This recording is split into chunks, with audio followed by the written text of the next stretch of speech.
Yes. I want to talk to you about what you talked about here yesterday after Yeah. the event. But let's go back to your childhood. You were sort of a psychic prodigy.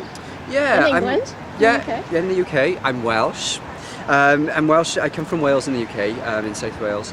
And I came to GhoStock 7 yesterday to do a talk on the kind of myths and legends. I was with Fiona Broom. And we done it was a discussion on the myths and legends of all these locations that we go to as psychics, because you go there with these big stories. Lizzie Borden, for example, it's a mystery. There's all these kind of really crazy ideas about what happened and stuff there. And to go in as a psychic, you do get that little glimpse, and you do get these little hunches about what really did happen at these locations. So it might not be exactly to the legend or the myth attached to that location, and you start to get a little bit deeper, and more things will come out. And then it's brilliant when they go off and research these facts and find different things about the location then. You know, so we were talking about all this sort of stuff. And so as a little guy, Gavin, yes, you had impressions and you checked them out with adults and they supported you? Were you encouraged as a child? So lucky, because as a 4-year-old kid, I was in South Wales growing up, and I seen these people around me, and I'd say to this day, they look like cartoon characters. They looked more vibrant, they were dressed funny, they just looked really different to me. And I didn't feel scared, I was interested, you know, they were interested, they would wave to me, so I was kind of interested about it. And I would say to my mum and my grandmother and my family, you know, I'm seeing these things, and they would say, Gav, draw what you can see. I'm so lucky to have such a supportive family doing this. And they said, draw what you can see. And luckily enough, to this day, Mum's kept all the pictures I drew as a kid. And they're really scary. When I look back at these pictures, I think, what the hell did I see? You know, it's really scary. So I drew these pictures of these spirits, and it was I just thought, can't be that scary if my mum's encouraging me to talk about this. There's no one psychic, there's no one spiritual in my family. So completely the black sheep.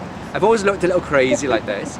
But they supported me, they were interested, they were intrigued by this little kid who's coming up with all this information about characters, names, dates, what happened in their lifetime, you know. I suppose going into 9, 10 years old was when I started picking up stuff from people. And it was stuff like my mum's friends and my friends at school. I would know what was going on with them and what they kind of done at home and what happened with them last week. And then how did word get out about you? And so the whole, I think it was radio, right? I done a few radio stations, yeah, that's right. I mean, I was doing investigations and stuff on my own. I was going to graveyards. I was going to abandoned cottages in the village. There was nobody. And I'd go on my own to see what I would get from these locations, you know, to see what happened. And see the spirits that I encountered there, because I get it visually, I hear it, I feel it, you know, the whole works. I don't like the word medium, I wouldn't call myself a medium.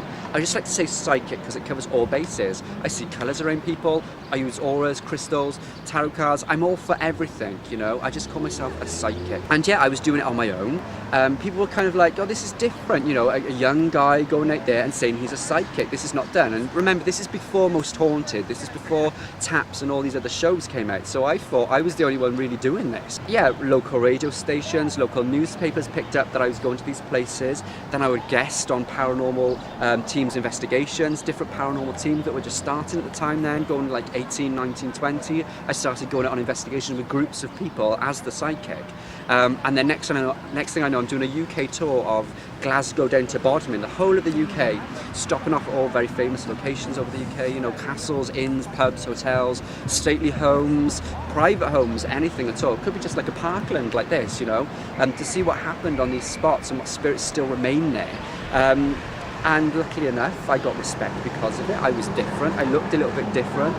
The information I came up with, I like the scientific part of the whole investigation. I like the logical part of the investigation. I like people to be there with their equipment. So if I'm picking up on a name and I'm picking up on a date and a situation that happened in this place, I want EVPs in there, I want the obelisks in there, I want all these equipment and all these techie guys in there so they can confirm the information that I'm saying to them.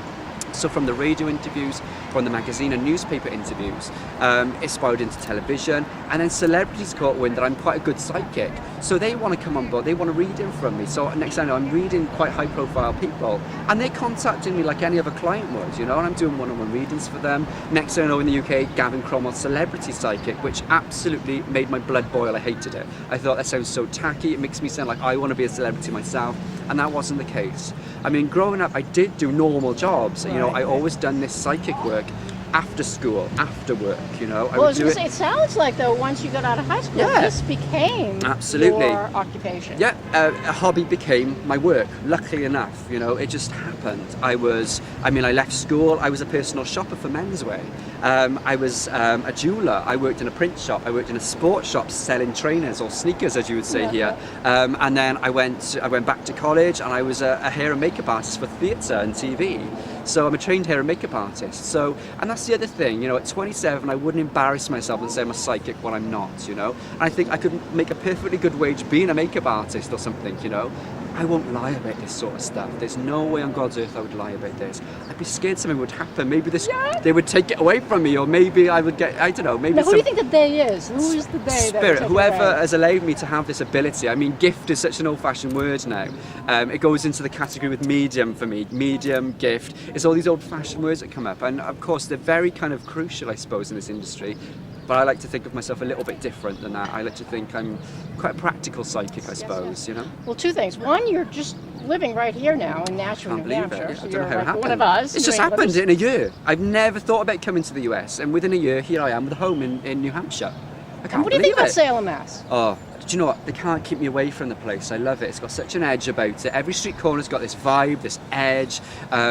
It's just a great place to be. All these locations around here, and people that you meet, the people, the place, the feeling here, it's just all fantastic. It's like it's a psychic or a witch's dream to be here. Well, I was going to say, are you walking by or like looking at us, and are you seeing our aura right now? It happened. I mean, doing this, when I'm out perhaps having dinner or having a few drinks with friends or going shopping or doing a panel in front of an audience of people, I do get asked, you know, doing this, are you still picking up stuff? I like to separate the two, because I think if I try and do everything at the same time, my head's going to be screwed completely. Do you know what I mean? So I like to keep the two separate. I like to kind of do my one-on-one, you know, I'm doing one-on-one readings these days. I dedicate everything into them one-on-one readings. If I'm doing a gallery type show, I dedicate it into that. I won't do something as well as, you know. I think if I'm doing investigations as well as this, I'm having a few drinks with people, I pick something up. I don't want to, you know, I'll say to the spirits, whoever's trying to come through or give me a message, say, do you mind standing back for now? Because this is my time. I want, you know, when I was young. It's the Guinness time. Exactly, and you know, there was a time when I was quite obsessed with it, and I was doing it constantly. I was thinking, this is my way of life. I was getting really obsessed because I was picking up so much information, and I thought, this is my lifestyle. And then, I don't know, something clicked, and I just thought, this is really unhealthy to live like this. I need to start thinking normally, you know. It's boundaries. Yeah, boundaries, perfect word for it, finding my boundaries. And I just wanted to think normally. I wanted to think about what shirt I wanted to buy. I wanted to think about what coffee I wanted. I wanted to think what I wanted to buy at the supermarket. Normal things. Because I was just thinking spirit, ghost, spirit. You know, picking up information from people. I'd meet somebody. I'd try and get information. You know, I'd say, you know, to my spirit guide, I suppose. You know, I'd say, you know, give me some information on this person so I can shock them, so I can surprise them. Oh, I was going to say, is it more of a gift, like a sharing? And then I just stopped and thought, I don't have to prove myself. You know, I've done it all my life. I've done it to death. You know, excuse the pun. I've done it to death. Prove. You know, test the psychic. I say, you know, I'm done with that. Use the psychic for what they can do and see what they can come up with. You know, I'm not going to do anything unless you ask me to do it. You know, from now on, I've made it a little golden rule for myself. I don't want to be tested anymore. I can understand why you want to test somebody, because I'm my own biggest skeptic. This is why I love the confirmation so much. But yeah, I think I find my boundaries, so I keep all these events and things separate. I do get little bits coming in, but I think, no, put that to the back of my mind for now. This is what I've got to concentrate on. I'll do the readings. If there's something so intense coming through, I might take that person to one side and say, I just picked up this thing, I just really feel I need to tell you this, and I tell them the information, and then it's goodbye. Yeah, I like to separate the two things. Like, don't buy purple. Don't. This is exactly what I'm like. This is where my personal shopper past comes in, you know? And, you know, I'm just saying, a lot of my clients that have come for one-on-one readings, they seem to be so paranoid about themselves. I just think, you could get run over by a bus tomorrow. That's not a prediction, by the way. You could get run over by a bus tomorrow, you know? Just really enjoy your life. You know, if you want that donut, have it. If you want to buy that dress and it's going to make you kind of skint for the next couple of weeks, just buy it. You're going to enjoy it, you know? I want to have fun. We're going to meet up with you again very shortly. I want you to come on an investigation. What are we going to expect? I want you to see me working on an investigation, to see how I am that little bit more practical and logical with the information I give out, you know? I like the realism of an investigation, I like the realism of the psychic stuff. So, yeah, I think it's going to be great. You're going to love it.